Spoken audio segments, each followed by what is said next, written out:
Costing जनवरी 26 attempt पूरा का पूरा पेपर एक्सपेक्टेड पेपर पैटर्न और इंपॉर्टेंट क्वेश्चन लिस्ट से आया है। आओ जल्दी से चेक कराता हूं। सबसे पहला क्वेश्चन देखना, एबीसी लिमिटेड का क्वेश्चन आया है, बुक का क्वेश्चन है, इंपॉर्टेंट कैटेगरी की लिस्ट से क्वेश्चन उठ करके सीधा सीधा आ गया। आगे चलते हैं पेपर में, अगला क्वेश्चन पढ़ो। अगला क्वेश्चन आपका फर्दर प्रोसेसिंग का है, पूरा का पूरा एक्सपेक्टेड पेपर पैटर्न से है। ये एक्सपेक्टेड पेपर है, आ जाओ आपको साथ में चेक कराता हूं। ये देखो, अगर आप देखोगे जेपीबीपी लिखा है further processing decision, further processing decision का क्वेश्चन आ गया। आओ इसके बाद और चेक कराता हूं दोस्त। देखो लेबर कॉस्टिंग से क्वेश्चन आया, हाल से और रोवन का पूरा पूरा बुक का क्वेश्चन। आओ चेक करो, लेबर हाल से और रोवन से क्वेश्चन आएगा, पहले से ही बोला बता। इसके आगे आते हैं, अगला क्वेश्चन पढ़ो बेटा। ये जो क्वेश्चन है कॉस्ट शीट का क्वेश्चन है और कॉस्ट शीट का बिल्कुल नॉर्मल सवाल आया है। ठीक है, आओ चेक करो। ये देखो आपको यहां पे चेक करा देता हूं। अगर आप चेक करोगे कॉस्ट शीट का नॉर्मल फुल फ्लेज क्वेश्चन आएगा। ठीक है जी, इससे आगे बढ़ते हैं। इससे आगे देखो, अगला क्वेश्चन आपको दे रखा है प्रोसेस अकाउंट। आओ मेरे एक्सपेक्टेड पेपर पैटर्न में पढ़ लो बेटा, प्रोसेस कॉस्टिंग नॉर्मल क्वेश्चन आएगा, बिल्कुल नॉर्मल क्वेश्चन आया है। अब इसके बाद आगे चलता हूं। ये बहुत ही इजी क्वेश्चन था, हालांकि ये एक्सपेक्टेड पेपर पैटर्न में नहीं था, लेकिन आपका अलग से बहुत आसान सा क्वेश्चन आया था। ये दो क्वेश्चन, ठीक है। इसके बाद आगे चलते हैं, आ जाओ देख लो। ये क्वेश्चन था आपका स्टैंडर्ड कॉस्टिंग का एक्सपेक्टेड पेपर पैटर्न का क्वेश्चन है, मटेरियल वेरिएंस पूछे हुए हैं। आओ आपको चेक करा देता हूं। स्टैंडर्ड कॉस्टिंग मटेरियल वेरिएंस पहले से बोला था, करके जाना बहुत इंपॉर्टेंट है।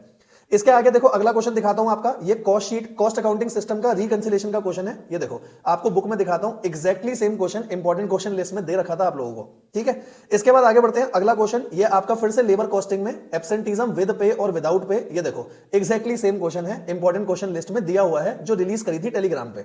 उसके बाद अगला क्वेश्चन देखो बेटा। ये क्वेश्चन तो भाई साहब मैं बजट का बार बार बच्चों को बोल रहा था, देख लो कंट्रोल रेशियोज का क्वेश्चन आएगा ही आएगा, बोला हुआ था। ठीक है, इसके बाद ये आ गई आपकी थ्योरी। ये अपॉर्चुनिटी कॉस्ट का बहुत नॉर्मल सा क्वेश्चन था, ये आ गई थ्योरी। आगे आ जाओ।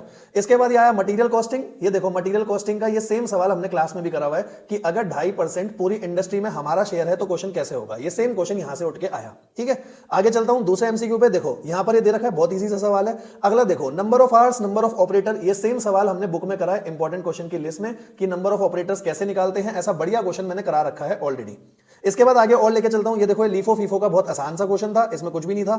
अगला क्वेश्चन, ये तो मैंने मशीन आर रेट में बहुत सारे बार बच्चों को कराया है कि ये स्पेयर पार्ट्स का प्राइस बढ़ जाए, कंजम्पशन बढ़ जाए तो कैसे होता है। क्लास में भी बोला था, इसमें एमसीक्यू बन जाता है।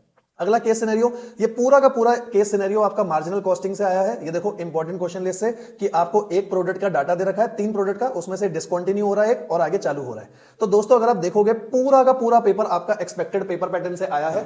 ठीक है, तो मजा आ गया पेपर देख करके। और अगर आप ऐसा ही एक्सपेक्टेड पेपर पैटर्न एफएम का भी चाहते हो तो कॉमेंट करो DG. Bye bye, God bless.